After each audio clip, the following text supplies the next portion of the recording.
ఇచ్చాపురం నియోజకవర్గ శాసనసభకు వైసీపీ అభ్యర్థిగా పిరియా విజయ నామినేషన్ దాఖలు చేశారు. నాయకులు కార్యకర్తలతో కలిసి భారీ ర్యాలీగా వెళ్లి నామినేషన్ వేశారు. ఇచ్చాపురం నియోజకవర్గంలో అభివృద్ధి కేవలం వైసీపీ హయాంలోనే జరిగిందన్నారు. వైసీపీ అభివృద్ధి చేస్తుండే టీడీపీ ప్రేక్షక పాత్ర వహించిందని దుయ్యబట్టారు. ఇక విజయ శ్రీకాకుళం జిల్లా పరిషత్ చైర్మన్ గా ఉన్నారు. జరగబోయే ఎన్నికల్లో అఖండ మెజార్టీ సాధించి ఇచ్చాపురాన్ని జగన్మోహన్ రెడ్డికి కానుకగా ఇవ్వబోతున్నామని ఆమె ధీమా వ్యక్తం చేశారు.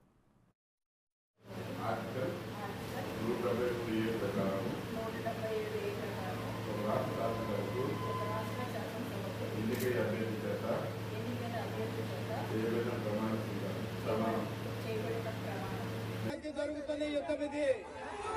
ఈ యుద్ధంలో వచ్చే నెల 13వ తేదీన జరగబోతున్న సార్వత్రిక ఎన్నికల్లో మరి ఇచ్చాపురం నియోజకవర్గ వైఎస్ఆర్ పార్టీ అభ్యర్థిగా స్వాధీనమని జగనన్న చెల్లెలు శ్రీ ప్రియా విజయ్ గారు పోటీ చేస్తున్నారు. ఆమెను ఆశీర్వదించమని మీ అందరికీ హృదయపూర్వకంగా కోరుతూ ఉన్నారు.